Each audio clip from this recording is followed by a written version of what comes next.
ऋषभदेवं देवदेवे समर्चितं भुक्तिमुक्तिप्रदं नित्यं व्यक्तानन्त्यचतुष्टयम्। जी बोलो आदित्य शंकर आदिनाथ भगवान की। जी बोलो मुल्लाई के श्री महावीर भगवान की। जी बोलो परम पूज्याचार्य ब्रह्मर्षि आदि सागर महाविकृति विमल सागर जी सन्मति सागर जी गुरुदेव की। जी बोलो परम पूज्याचार्य श्री वसुदत्त जी गुरुदेव की। जी बोलो परम पूज्य दिव्य तपस्याचार्य ब्रह्मर्षि सुंदर सागर जी गुरुदेव की जय। निजी शांति की संवेदना जिनके वचन का सार है, इंसान के ही रूप में भगवान का अवतार है। जो सूर्य भी है चांद भी है नीर भी है शीर है, मेरे लिए सुंदर गुरु भगवान है महावीर है, मेरे लिए सुंदर गुरु भगवान है महावीर है। जी बोलो आचार्य ब्रह्मर्षि सुंदर सागर जी गुरुदेव की। जी बोलो शुनक श्री समाज विशंक सागर जी गुरुदेव की। जी बोलो शुनक एक समाज श्रीमंकर नंद जी गुरुदेव की। द्वादशाम जिनवाणी माता की जय। भव्य आत्मा, आज उत्तम शौच धर्म का दिन। शौच धर्म हमें क्या कहता है? शौच का अर्थ होता है पवित्र, शुचिता। जो शुचिता पवित्रता का जो भाव है वो शौच धर्म है। हमारी आत्मा के अंदर पवित्र भावना का संचार कब होगा? जब हमारे अंदर शौच धर्म आए। हमारा शरीर क्या है? पुद्गल, जो कभी भी हमारा साथ छोड़ सकता है। वो हमारे साथ शरीर के अंदर क्या होती है? आत्मा।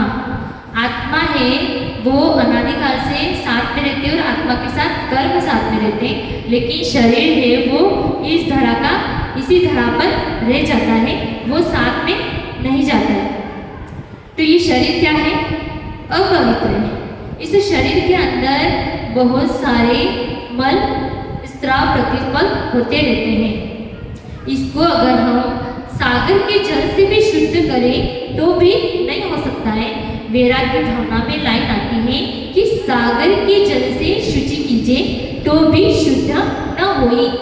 अर्थात इस देह को अगर हम सागर के जल से भी शुद्ध करें तो ये पवित्र होने वाला नहीं है, क्योंकि हमारा देह वो क्या है? अपवित्र है। हम इस शरीर की सफाई में प्रतिदिन लगे रहते हैं, रात दिन अपने शरीर को चमकाने में लगे रहते हैं। क्रीम, पाउडर इत्यादि इत्यादि सब पदार्थों का उपयोग करते हैं, लेकिन जो भी इस ऐसे सब पदार्थों का उपयोग करता है तो उसको क्या होता है पता है आपको? उसको जो भी हिंसक पदार्थ इत्र, पाउडर, नेल पॉलिश, लिपस्टिक आदि ऐसी हिंसक सामग्री का उपयोग करता है तो उसको कुष्ठ रोग होता है। एक बार की घटना है, सनत कुमार चक्रवर्ती थे। कौन थे सनत कुमार? चक्रवर्ती थे। उनका शरीर बहुत सुंदर था। तो स्वर्ग में चर्चा चल रही थी कि सनत कुमार चक्रवर्ती हैं, उनका शरीर है, उनका रूप इतना सुंदर है, देवों में ऐसी चर्चा चली। तो देवलोक, दो देवलोक उनको देखने के लिए आए कि आखिर सनत कुमार चक्रवर्ती का शरीर सुंदर है ऐसा बोले तो चलो अपन देख के आते हैं। तो वो नीचे सनत कुमार चक्रवर्ती के रूप को देखने के लिए आते। सनत कुमार चक्रवर्ती उस समय क्या कर रहे थे पता है आपको? व्यायामशाला में व्यायाम कर रहे थे। व्यायाम कर रहे थे तो देवलोग आए, उन्होंने देखा तो सनत कुमार चक्रवर्ती के शरीर से पसीने की बूंदें टपक रही थी। देवलोग ने सोचा कि हमने जैसा स्वर्ग में सुना था कि सनत कुमार चक्रवर्ती का रूप तो बहुत सुंदर है, तो हमने जैसा सुना था वैसा ही उनका रूप तो बहुत सुंदर है। अब क्या हुआ? सनत कुमार चक्रवर्ती से देवलोग आए और कहा, सनत कुमार चक्रवर्ती से कहते हैं कि हे सनत कुमार चक्रवर्ती, हमने देवों में ऐसी चर्चा सुनी थी कि आपका रूप तो बहुत सुंदर है, तो वास्तव में जैसी चर्चा सुनी थी मैंने वैसा कि वैसा आपका रूप है। अब सनत चक्रवर्ती को क्या हो गया? घमंड हो गया। उसको रूप अपने रूप पर घमंड हुआ। तो उसने कहा कि देवलोक, आपने तो मेरा ये कुछ रूप देखा ही नहीं है, अभी मैं अच्छे से श्रृंगार करके आता हूँ तब मेरा रूप देखना। आपको ऐसा रूप देखने मिलेगा कि जैसा आपने कभी देखा ही नहीं होगा।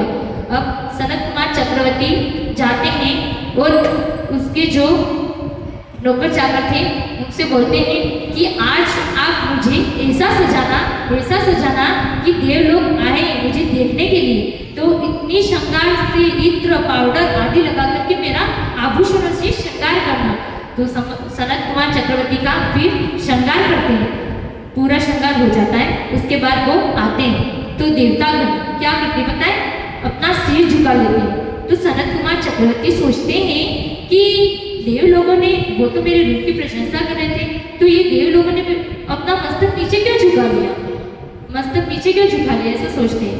तो देव लोग कहते हैं कि आपको जब व्यायामशाला में मैंने देखा था तब आपका जो रूप था वो ऐसा रूप था कि आप बहुत सुंदर लग रहे थे, लेकिन अब जो आप ऐसे लग रहे हो कि आपने अपने शरीर से इतना मोह कर लिया कि अब आपका रूप सुंदर नहीं दिख रहा है।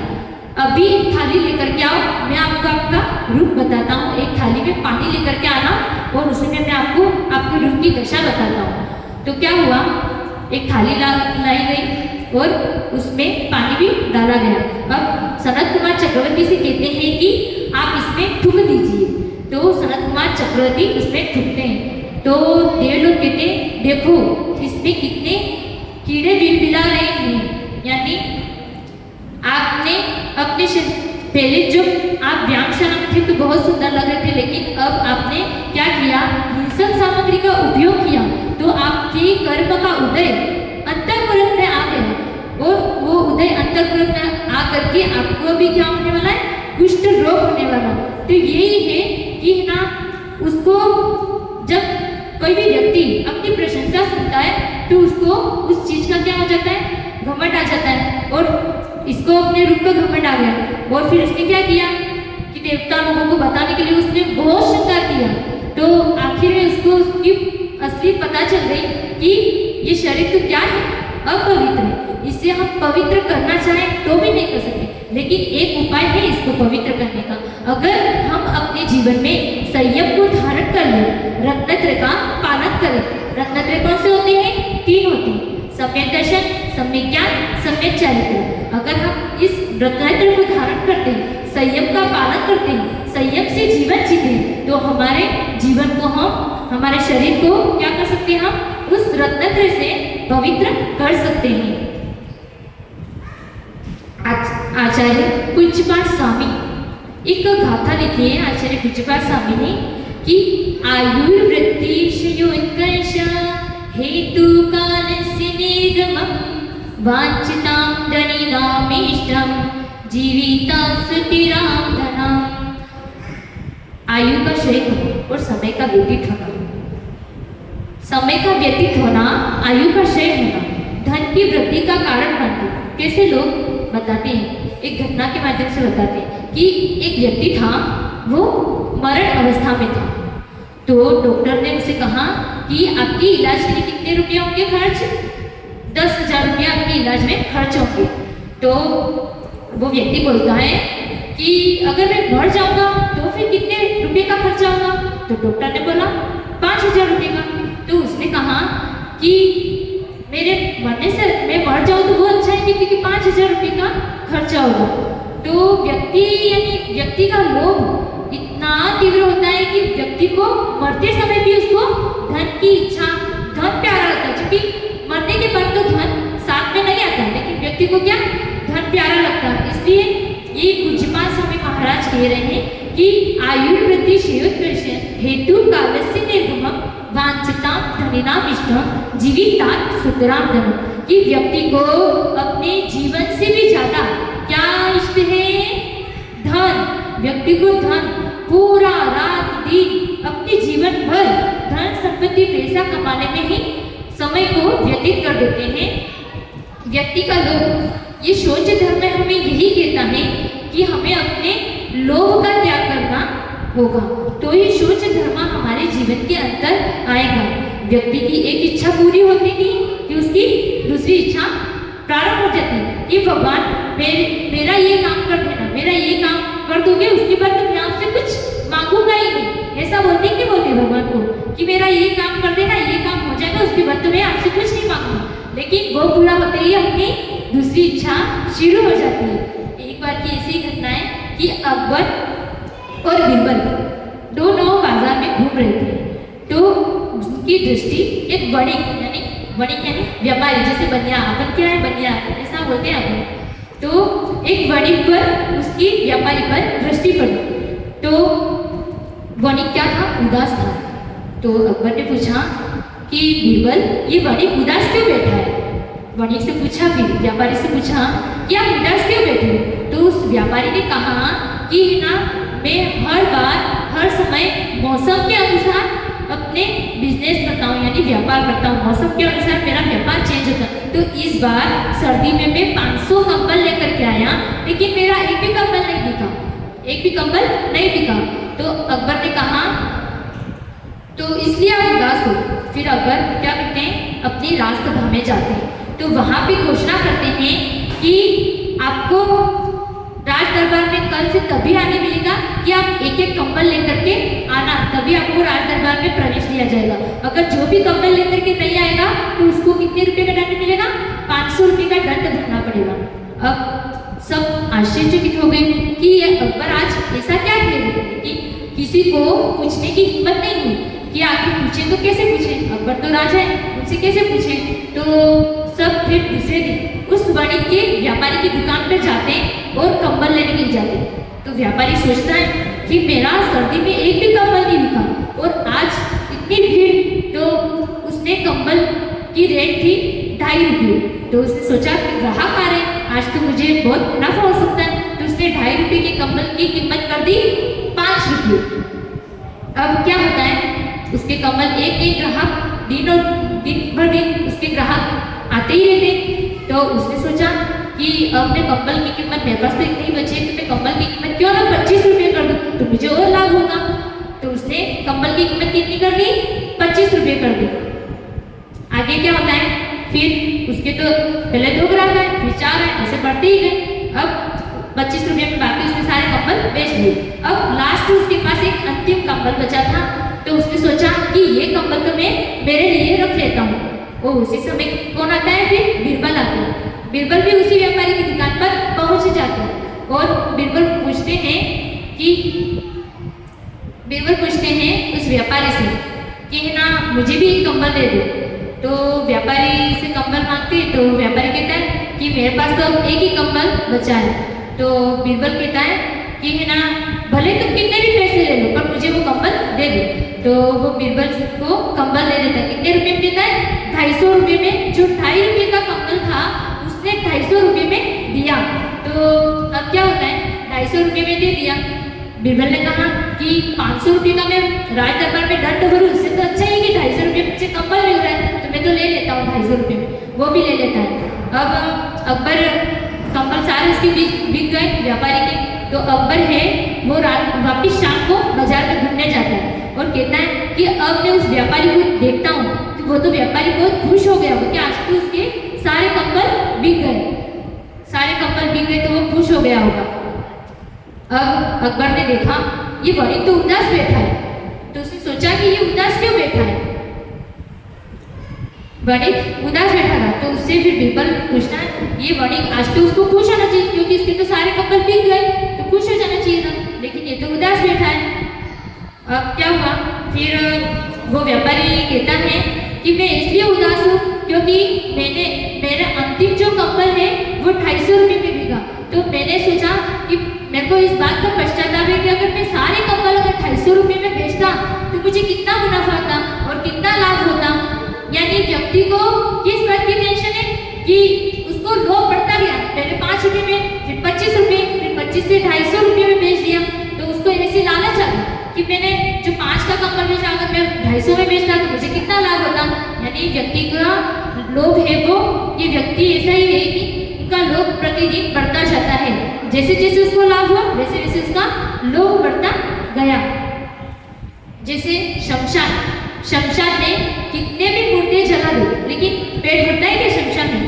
से चल जाता है लेकिन उसका पेट नहीं भरता।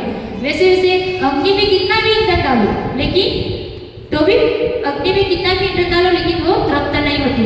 और सागर में आकर के कितनी भी नदियां समझ है लेकिन वो भी तृप्त नहीं होती है। तो ऐसे ही व्यक्ति की इच्छाएं कभी खत्म नहीं होती है, व्यक्ति की इच्छाएं कभी खत्म नहीं होती।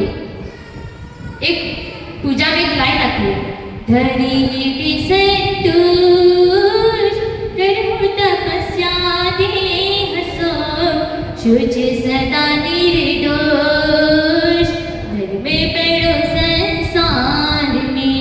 तो इस पूजा की पंक्ति हम हर साल पर्युषण पर्व आते हैं पूजा करते हैं, लेकिन हमको क्या धर्म में इंटरेस्ट नहीं है क्योंकि हमको बाहरी चीजों में ज्यादा रुचि है। लेकिन बाहरी चीजों से कभी आत्म कल्याण चाहे तो नहीं हो सकता है। नहीं तो हम इस धरा पर आए हैं और ऐसे ही खाली हाथ चले जाएंगे, हमारे हाथ कुछ लगने वाला नहीं है क्योंकि हमको धर्म में इंटरेस्ट नहीं है, रुचि नहीं है। अगर हमको धर्म में इंटरेस्ट होता, रुचि होती तो हम अपने आत्म कल्याण के मार्ग के बारे में सोचते, लेकिन हम सोचते नहीं है। यही तो बात है कि आज लोग धर्म से विमुख होते जा रहे हैं।